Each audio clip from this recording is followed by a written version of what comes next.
Hello everybody, I'm here today to talk about um, the outline that we did this week. So for this week we read, the past couple weeks we've read chapters 2 and 16, and then we read chapter 1 and the appendix A. So first for chapter 2, we talked about the 3 levels of prevention, and we talked about, in our outlines, we talked about what of the levels we feel is the closest to what we want to do. And what I was thinking is that the tertiary level of prevention is closest to what I want to do, because I wanted to be a psychologist, and then I got married and had to switch my degree because my husband already has his career in California, so I couldn't go back to Idaho to do school. So I stayed in California and did online degree, so I switched to marriage and family studies, which is the closest. So the tertiary seems to be the closest to that. I just feel like that's more the closest related. And then we talked about the difference between family life education and therapeutic remediation. I don't know if you guys remember when we were reading about doing the workshops or doing the other option. It was mentioned that we shouldn't do too small of groups because it gets you into this position where people can share too much. And in the title is Family Life Education. We're educating them. It's not therapy. They're not paying us to help, and we're not qualified to help them. So we have to be careful not to provide therapeutic remediation, otherwise we're crossing the line of things that we are and are not qualified to do. We're also there to help them avoid problems, usually, not to help them solve problems that they're experiencing for themselves. We also talked about, and this is something that I brought up at multiple points in my outline, the importance of identifying the problem or the need of the target audience. The example that I used in my outline was, if someone asked you for help with a math problem and you started explaining the differences between a sonnet and a haiku, you're not helping them at all.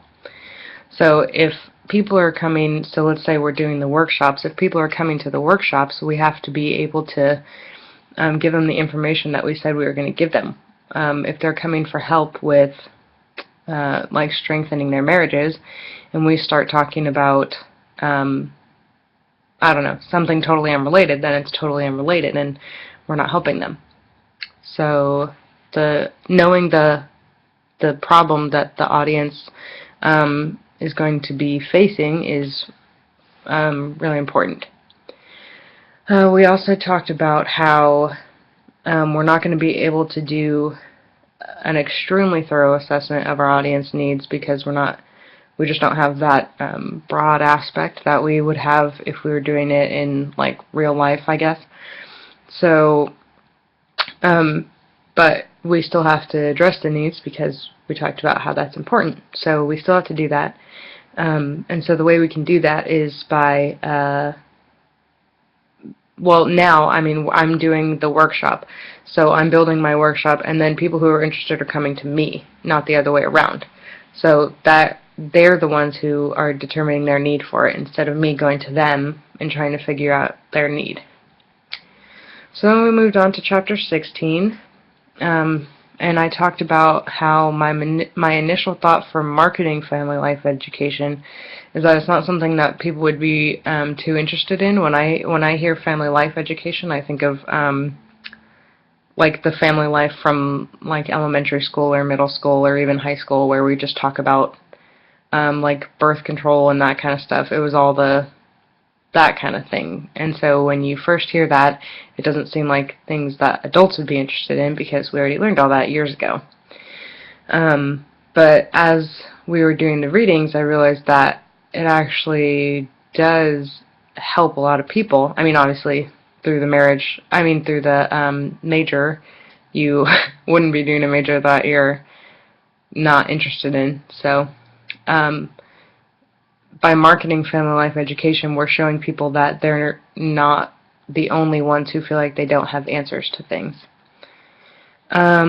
We also talked about marketing, and I don't feel like I've ever marketed anything before, but I do feel like I have marketed myself in like job interviews, and I think we all have. When we are trying to get a job and we go into a job interview, we're telling someone else why we deserve to have this job and why we would be a good fit. And so you're marketing yourself because you're pointing out the pros of yourself so that people want to work with you. Then we talked about Chapter 1 in the Appendix A. We talked about the different approaches. I think that I subscribe mostly to an eclectic approach because I like diversity, and I am a big fan of the gray area. There's not many things that I think are black or white. I think a lot of things fall into something a little vaguer, something that has more points of view than just one. And I like the eclectic approach because it lets you learn and teach in different ways. Then we talked about what we think the role of the family is, and I think the role of the family is to support each other no matter what. That's not something that I really had growing up, so for my family, now that I'm married and eventually will have kids, I want them to know that without a doubt, we're going to be there. Family is the one who's always going to be there no matter what. And we're always going to have each other's backs. I think that's something that's really important for kids to grow up with. And so that ties into Family Life Education because we are going to be learning together, me and my family, how to be closer than I was with my family. And then the last kind of thing that I'm going to talk about is how to motivate people. We have to be able to understand their needs. If we don't know why they're unmotivated, we're not going to be able to help them. So we got to figure out why they're unmotivated, and then you can kind of go from there. So those are kind of the things that I wanted to point out from the outline that we did this week. So those are my thoughts. Thanks for listening. Bye.